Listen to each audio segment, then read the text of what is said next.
so grand. From the reaches heights to Tour de France, you conquer every land with courage and resilience.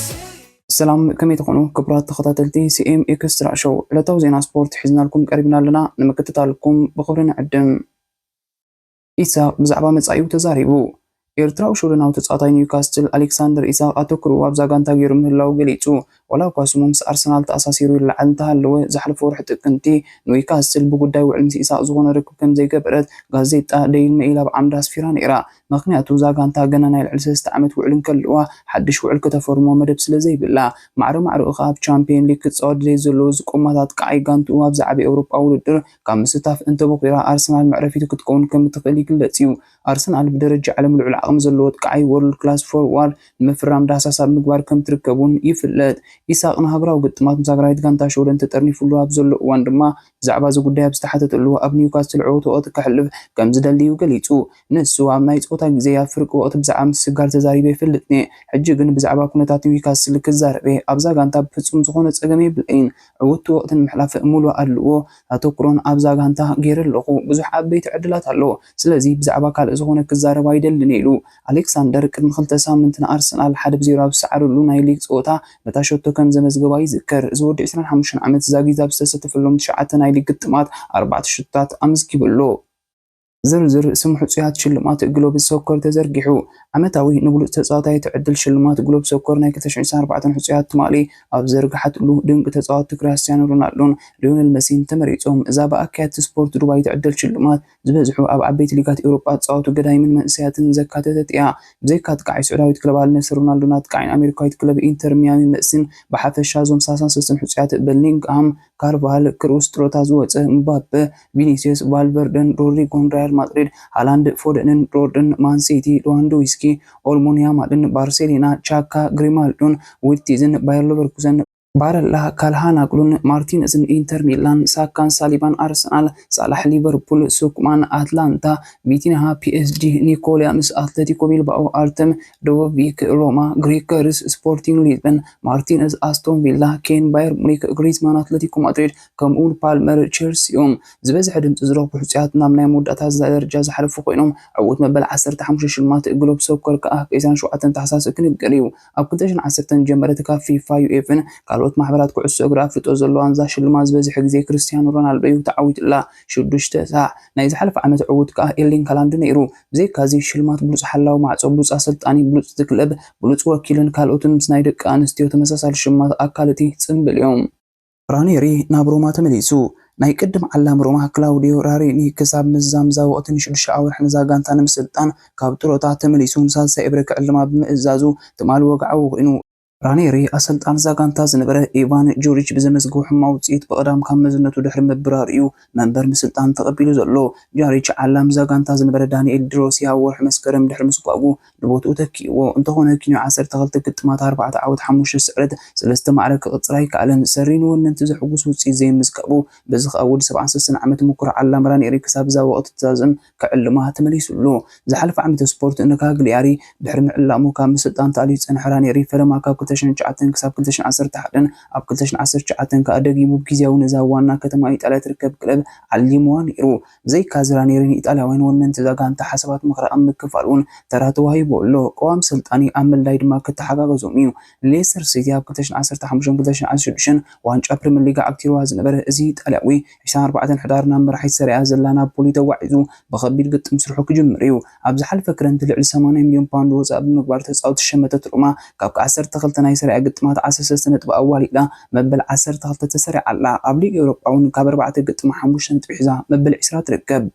ዓለም ካብ ዘርአትና ብሉጻት ቦክሰራት ሓደ ምዃኑ ዝፍለጥ ማይክል ጀራልድ ታይሰን ድሕሪ 19 ዓመት ሎሚ ሸዳግ ማይናብ ሪንግ ተመሊሱ ምስ 31 ዓመት ዝንእሶ ፕሮፌሽናል ቦክሰር ጄክ ፖል ክበኣስ መደብ ተታሒዙሉ ይርከብ ኣብዚ ብትካል ኖቲፍሌክስ ከም ዝተዳለወ ዝተገልጸ ኣብ ቴክሳስ ኣብ ዝርከብ ስታዲየም AT&T ዝካየድ ግጥም ማይክ ታይሰን ኣብ ቦክሲንግ ወርልድ ዝነበሮ ስምን ዝናን ንምሕላው ወዲ 27 ዓመት ጄክ ፖል ድማ ሓድሽ ታሪኽ መጽሓፍ ክጋጠሙ ምዃኖምን እዚ ድማ ብዝተፈላለየ ኣማራጽታት ፍቅርቲ ስፖርት ክመሓላለፍ ምዃኑ ክፍለጥ ተኻኢሉ እንተኾነ እቲ ብዘ ኢንቪሲብል አይሮን ማይክን ዘ ቢስትን ወዘተ ብዝብል ሳጉ ዝፍለጥ ማይክ ታይሰን ናብ ፕሮፌሽናል ቦክሲንግ ዳግማይ መምላሱ እንደገፍቲ ኣብ ክልተ ወገን መቂሎም ይርከብ። ፍርቂ ካብ ደገፍቱ እቲ ኣብ ጸወታ ቦክሲንግ ተዓዋት 50 ፕሮፌሽናል ብላስ ዝኾነ ሌጀንደሪ አይሮን ማይክ ተመሊሱ ኣብ ሪንግ ቦክሲንግ ምርኣዮም ክሕጎሱ ከሎ ፍርቆም ግን ኣብዚ ዕድሚኡ ብዛዕባ ኩነታት ጥዕንኡ ከይሓስበ ናብ ሪንግ ቦክሲንግ ክምለስ ብምውሳኑ ኣሻቒሎም ይርከብ። ማይክ ታይሰን ካብ 1985 ክሳብ 2005 ኣብ ዘካየዶ 56 ፕሮፌሽናል ውድድራት ኣብ 50 ተዓዊቱ ኣብ 6 ክሳዓር ከሎ ካብዚ 50 ጾታታት 44 ብዝረራ ኖክ ኣውት መጋጥምቱ ዘንበርከኸ ሓያል ቦክሰር ምዃኑ ይፍለጥ። ብኣንጻሩ ጄክ ፖል ክሳብ ሕጂ ካብ ዘካየዱ 10 ፕሮፌሽናል ጾታታት ኣብ 9 ክዕወት ከሎ ኣብ ሓንቲ ጥራይ ተሳዒሩ። ጄክ ፖል ቅድሚ ናብ ፕሮፌሽናል ሞያ ቦክሲንግ ምእታኡ ብዙሓት ተኸታተልቲ ዝነበርዎ ዩቲዩበር ምንባሩ ይፍለጥ። ተጻዋታይ ክለብ አርሰናል ነበር ፈረንሳዊ ሮበርት ፒሬስ ኣጥቃዓይ ዘሬድስ ግብጻዊ መሐመድ ሳላሕ ባሎን ዲኦር ዝግብኦ ተጻዋታይ ምዃኑ ገሊጹ። መሐመድ ሳላሕ ሽልማት ባሎን ዲኦር ዝግብኦ ኣብ ታሪኽ ፕሪምየር ሊግ እቲ ዝበለጸ ኣፍሪካዊ ተጻዋታይ እንተበልኩ መገናን ኣይኮነን ክብል ነቲ ተጻዋታይ ዘመጉስ ፒሬስ ወሲኹ። ኣብ ዝሓለፈ ሒደት ዓመታት ዘመዝገቡ ዓወታትን ተሪእኻ ወላ እውን ሽልማት ባሎን ዲኦር ኣይሽለም ኣብ ዝርዝር ናይ ወተ ብሉጻት ተዓወትቲ ዓለምና ክኣቱ ዝነበሩ ተጻዋታይ ነይሩ። እዚ ክኸውን ዘይምኽኣሉ ግን ዘገርም ክብል ሮበርት ፒሬስ ወሲኹ ገሊጹ። ኣከፋፋሊ ፖርቱጋል ጃኦ ፓልሂንሃ ብሰንኪ ዘጋጠሙ ጉድኣት ካብ ራይት ጋንታ ብምፍናኡ ንሕክምናዊ ክንክን ናብ ክለብ ባየር ሙኒክ ተመሊሱ። ፖርቱጋል ሎማ ኣብ ጸወታ ኔሽንሊግ ፖላንድ ክትዕድማ እያ ኣብ ብርኩን ዝጸንሖን ኣዋርሒ ዝቐጽረን ጸገም ንምፍታሕ ንእሽተይ መጥባሕቲ ዘካየደ ተኸላኻሊ ክለብ ኣርሰናል ቤን ዋይት ክሳብ ጥሪ 2025 ካብ ጸወታ ክርሕቕ ምዃኑ ተገሊጹ። ብርክት ዝበሉ ተጻወትቲ ብዝተፈላለየ ጉድኣት ከሲራ ዘላ ኣርሰናል ምእላይ ዋይት ኣብ ርእሲ ጉርንጉሪት መንዳዓት ኮይኩና ይስጋእ። ብመሰረት እሙናት ምንጭታት ናይ ጸጋም ክንፊ ተኸላኻሊ ባየር ሙኒክ ኣልፎንሶ ዳቪስ ውዕሉ ኣብ ሰነ 2025 ምዛዝመ ብናፃ ናብ ኣርሙሽሽ ክለብ ሪያል ማድሪድ ክጽምበር ወሲኑ ድሮ ከም ዝተሰማምዕ እውን ይሕበር። ማድሪድ ኣብ ጸቕጢ ማሊታኦ ካልኣይ ናይ ኤሲኤል ማህረምቲ ክወርዶ ከሎ ሮድሪጎ ቹአመኒ ሉካስ እውን ተጎዲኦም ኣለዉ። ካርቫሃል ጆአን ማርቲነዝ ኮርቱዋ ኣላባ ኩሎም ናይ ኤሲኤል ማህረምቲ ጋጢሞም። ኣብዚ ዓመት ስፖርት ጥራይ 17 ተጻወትቲ ዓባይ ክለብ ማድሪድ ተጎዲኦም ኣለዉ። ገሊኦም ተጻወትቲ ካብ ሓደ ግዜ ንላዕሊ ማህረምቲ ኣጋጢሞም ከም ዘለዉ ይፍለጥ። እዚ ሕጂ ኣብ ልዕሊ ናይ ስታፍ ሰራሕተኛታት ኣሰልጣኒ ካርሎ አንቸሎቲ ጸቕጢ ፈጢሩ ይርከብ። ከምኡ'ውን ናይ ብቕዓት ኣሰልጣኒ ፊትነስ ኣሰልጣኒ ፍሎሬንቲኖ አንቶኒዮ ፔንቶስ ብድሕሪ መጋረጃ ዝለዓል ሓላፍነት ዝስከም ሰብ ኮይኑሉ። እዚ ኣሰልጣኒ ፊትነስ ገለ ካብ ኣጋባት ልሙዱ ናይ ዝኣረገ ዘመን ምዃኑ ኣብ ጸቕጢ ኣትዩሎ። እዚ ኣሰልጣኒ ኣብ ቀረባ እዋን ካብታ ክለብ ክወፅእ ከም ዝኽእል ዝሕብር ምልክታት ኣሎ። በማድሪድ ክትልህ ክብሪው ማሪዮ ሄርሞሶ ስፓኛዊ ተኸላኻላይ ሎማ ማሪዮ ሄርሞሶ ስሙ ምስ ክለብ ሪያል ማድሪድ ምትእሳር ክብሪ ምዃኑ ገሊጹ። ብዓባይ ክለብ ክድልህ ዓብ ነገር እዩ ንዓይ ክብሪው ክብል ስሙ ምስ ሪያል ማድሪድ ከም ዝተኣሳሰር ከም ዘንበበ ዝገለጸ ሄርሞሲ ገሊጹ። እዚ ኣብ ኣካዳሚ ሪያል ማድሪድ ተጻዊቱ ዘሕለፎ ተመክሮ እታ ክለብ ዝገበረቱላ ኣበርክቶን ምስጋንኡ ገሊጹ።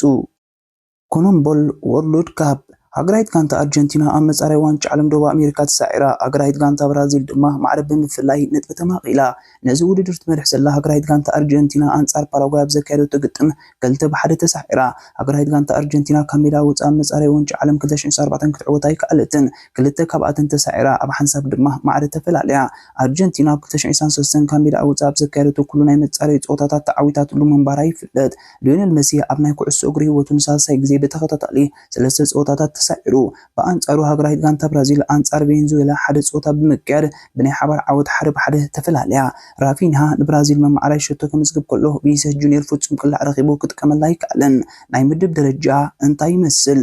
ኣርጀንቲና 22 ነጥቢ፣ ኮሎምቢያ 19 ነጥቢ፣ ብራዚል 17 ነጥቢ፣ ኡራጓይ 16 ነጥቢ። ዝኸበርኩም ተኸታተልትና ንሕጂ ሒዝናዮ ዝቐረብና ዕለታዊ ዜና ስፖርት እዚ ክትከታተልዎ ጽናሕኩም እዩ። ኣብ ዝቕጽል ምክትታልኩም ኣይተቋርጹ ካልእ እውን ስለ ዘሎ ተን 4 ሕግታት ሼር፣ ላይክ፣ ኮመንት፣ ሳብስክራይብ ኣይትለልውን ወድሓንኩም። አንበሳ ቢበዓል ስረ አንበሳ አንበሳ ቢበዓል ስረ አንበሳ አንበሳ ቢበዓል ስረ አንበሳ